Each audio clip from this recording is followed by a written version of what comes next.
Okay, so I will be starting. Good afternoon, everyone. My name is Rasmi-Vlad Mahmoud, and I'm a PhD fellow at Aalborg University. Today, I will present you DefAtt, Architecture of Virtual Cyber Labs for Research and Education. I will walk you through now for in the agenda. Firstly, I would like to discuss about the background for DefAtt, then present some of the state of the art in this field, moving towards how DefAtt is architectured and how inside the architecture is designed security operations center. Then discuss about the gameplay, and you'll see in a second what this is about, and end with some conclusions. Since all of us are gathered here today, I don't need to stress that cybersecurity is important, but I would actually like to raise another aspect that attackers are becoming more and more versatile in their TTPs. And in order to find a way to combat them, awareness and security skills needs to be increased. In order to increase these security skills, people needs to be trained. And since there are a lot of lack of professional in this field, a huge amount of people needs to be trained. And as all of us know, sometimes training in cybersecurity requires also learning how to break stuff or how to stop stuff, how to stop machines or services from actually functioning. But we cannot really do this in a infrastructure or in a IT, in a networks, in a company network. So therefore, containment is a challenge. One way to solve this containment challenge is to use cyber ranges. And according to NIST, this is the definition of a cyber range. However, how I like to understand it is a virtual representation of a IT network infrastructure with devices connected to it. Then moving along, what are cyber ranges? Cyber ranges are very good environments for virtualized scenarios in order to train specialists in cybersecurity. They are isolated and controlled. So in this way, containment can be achieved. Once a cyber range started to be developed, multiple teams are actually engaged in this process. So from white team that is developing the scenarios, then the purple team, which is setting the goals for the red and blue team, and ending with the main actors, red team, which is attacking, and the blue team, which is one that is defending. Also, in order to replicate as real as possible, we have the gray team, which represents the normal user activity in the network. Nonetheless, cyber ranges are very effective for verification, testing, benchmark different protocols or scenarios, but also sandbox. And with this architecture, we are planning to develop it further towards new sandbox. And therefore, we can see that cyber ranges are not only used for training.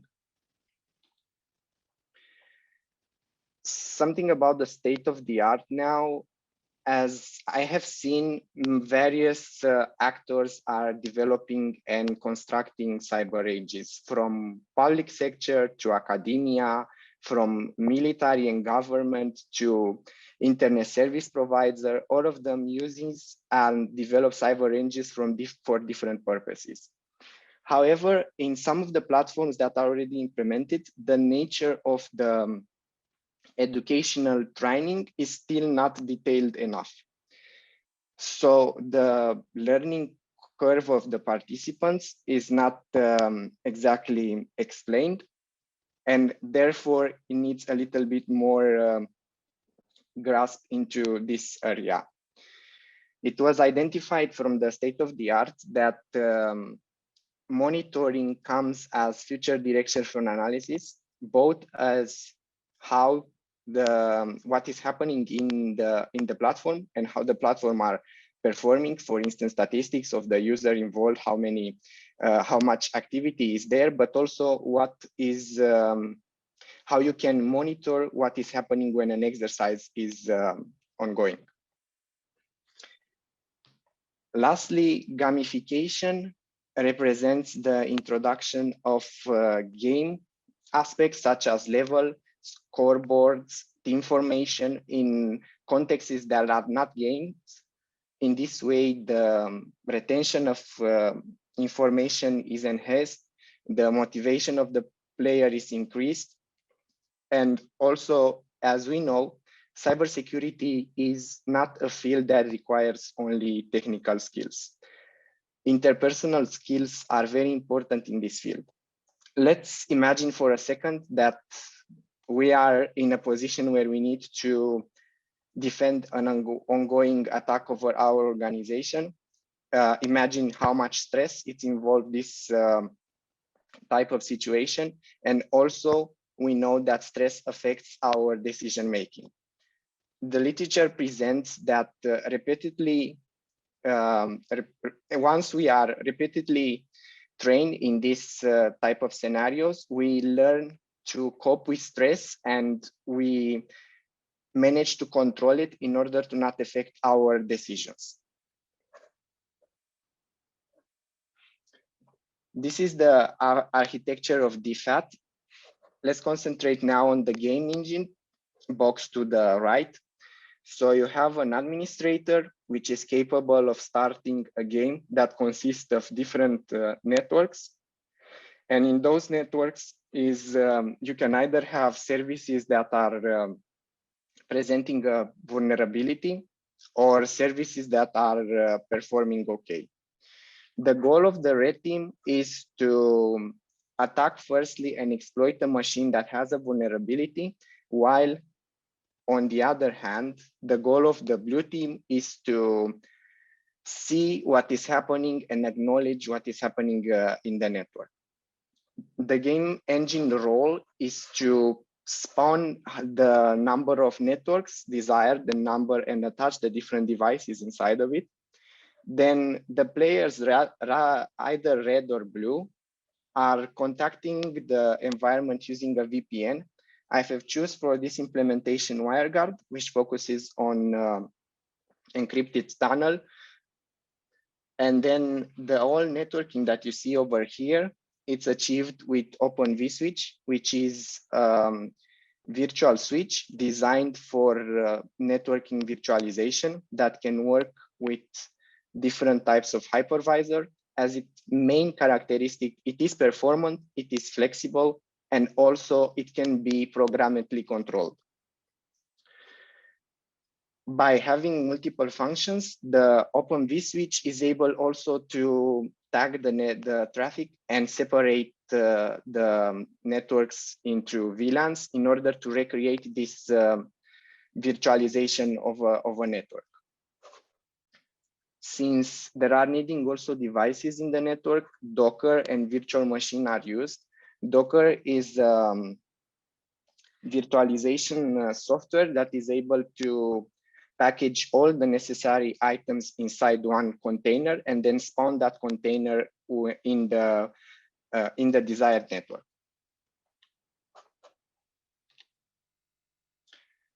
Moving now towards the blue side of the game, the Security Operations Center. Any security operations center is governed by 4 steps. Those are collection, detection, analyzing, and solution. In order to recreate the security operations center in this virtual environment, I have enclosed everything in a virtual machine, and I'll just skip to the next slide in order to explain you how the operations center works. I hope you are able to see somehow the image okay. So let's say we have a Windows machine up here or a Linux one, and we want to collect the logs to see what is happening inside this Windows machine. We use a shipper which is called bits. There are many other types. This sends the logs into Elasticsearch, which is used for indexing and storage. If during this process there are needing some type of filtering or enhancement of the logs, for instance, you want to add the geolocation IP to the IPs that you record. This can happen in the Logstash, and then everything is visualized using and analyzed using Kibana. So half of the Security Operations Center is based on LTK stack, which are open source tools. And then down here is the ElastAlert, which is able to generate alerts based on some types of anomalies that can happen inside the environment.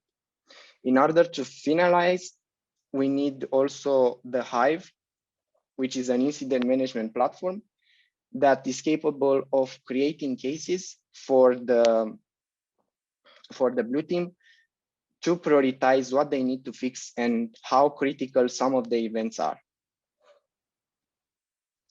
Moving towards now the gameplay, we need to keep in mind that gamification, it is somehow challenging to attain in a development perspective, and also that cybersecurity is a restrictive science, meaning that only some elements of gamification can be integrated in order to not disturb the realism of the situation, because the goal is to create as real experience as in the real world for the professionals that will be trained. So in order to decide what elements needs to be integrated, we have conducted interviews with students and experts, and from literature review also was established that this training should be separated in 3 phases. First step is the preparation, then the simulation step, and ending with the debriefing stage. It is good to separate it in three stages, because this maximizes the learning perspective of the scenario for the users. I will now explain the 3 steps in more detail. The preparation stage, or before the simulation, it is happening before the actual simulation. So here the teams are formed, then they will be introduced to the platform, what they can do, how they should use it in order to maximize the platform capabilities for them. And nonetheless, they are presented the scenarios that they go against, which is slightly different, meaning that the red team will have particular information and the blue team will have some sort of information different. Moving on, during the simulation where the actual game is happening, the red and blue teams have different goals. The red team needs to identify the vulnerabilities inside the machine, while and also to compromise the machine if it is possible. Nonetheless, the blue team needs to be able to discover the anomalies, determine the red team kill chain, and also create alerts in the ticketing system. After the simulation have stopped, and we decided, based on all the discussion, that a simulation should take place for 8 hours, not more, in order to represent the working hours in a company. And once the simulation have stopped, both teams needs to present their findings and their progress to the organizers, and also to exchange the information across teams. In order to encourage this thing, a forum will be created, which is linked to the game, where discussion will be initiated in order for the people from different teams to share their knowledge and also to maximize the value of the exercise. Ending up, the contribution of this platform is to introduce elements of gamification into a virtualized scenario for cybersecurity, leverage industry known tools in order for participants to learn how to use them. And there are future plans to study more how the learning scheme is created, and to enrich nonetheless the SOC capabilities with more logs, because at the moment what is possible is endpoint detection.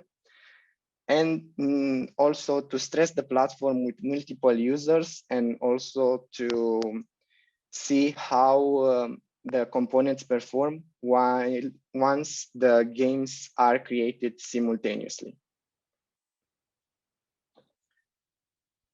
Thank you very much for listening. This was all from my side. I am happy to take now your questions if there are. Thanks, Vlad. That was really good. Thanks for the architecture, DefAtt, which is really good for virtual cyber lab for cyber education. You've got a number of questions. Start with the first one. So Andy says, when creating a virtual network lab environment, would you suggest using a hypervisor, say, for example, VMware? Are there any advantages to using Docker images over against VMware?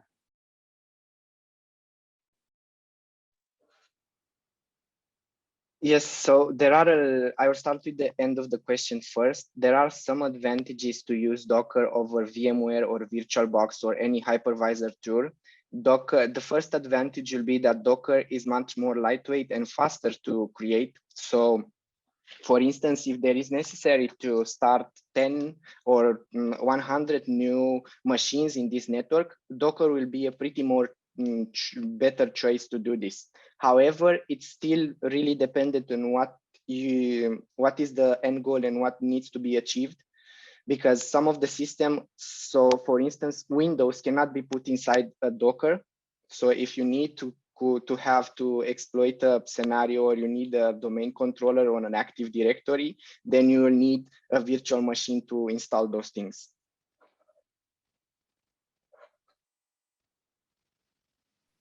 The other question that you have, Vlad, is what made you decide to create these virtual cybersecurity labs? And did you consider various other platforms, or did you just make a choice based on CyberRange?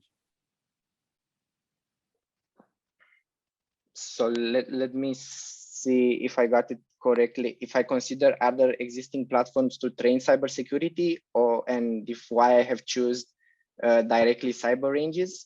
Correct. Because there are other ways that you can train cybersecurity experts today. I know that one of the key things you mentioned was about, you mentioned containment, how to contain the compromise or the, say, malware or any outbreak. Therefore, you can't do it in a real network. You have to do it in a test lab. But then why did you decide to use CyberRange test lab as a postulate rather than doing it in other test labs? Yes, exactly. So this is one reason. And the other reasons are, there are a lot of CTFs where we can train our attacking skill, let's say, and also defending some. But in this creation of the CyberRange, I was focusing more on how the teams can be trained to have adversaries as real people, to accustom somehow the ingenuity of the attackers, because in a fixed environment, this cannot be achieved. And also another reason for doing these cyber ranges was to design them and develop towards a sandbox environment, and use them as a sandbox environment to study malware. That's really good. So for future work, what do you plan to do? Is it just only to capture the flag assessments, or I know you're going into sandboxing. So what are talk us through what your vision is for moving this forward, future state or future work? Yes, I imagine that the first step that I will need to take is to actually do some comparison inside how is the platform helping users to learn cybersecurity, to do some observations around how people are using it, and what is their idea and what they think about the platform if they manage to get the necessary knowledge and what they have expected. And also to get inside the sandboxing, the future plans here are to start using the infrastructure, so mainly the networks that the cyber range can create, into investigating malwares and see if malware is able to propagate between those networks in a more controlled and isolated environment. Thank you, Vlad. You've got another question. There is double question. So the first one is your contribution mainly focused on the architecture, your DefAtt, or is it broadly speaking? And the second question is, who is responsible for deciding what vulnerabilities or challenges you introduce into the system? No, the work is not only focused on the architecture. At the moment of the call was that that was the main focus, but now we are still the ones responsible for introducing vulnerabilities and creating the scenarios for the platform. So I can say that we are kind of if you remember for a moment, I have talked about those type of teams. We are kind of the white and also purple teams that design the scenarios, the goals for the players, and so on. We've got time for one more question. Let me look at the Q&A. So probably one from myself.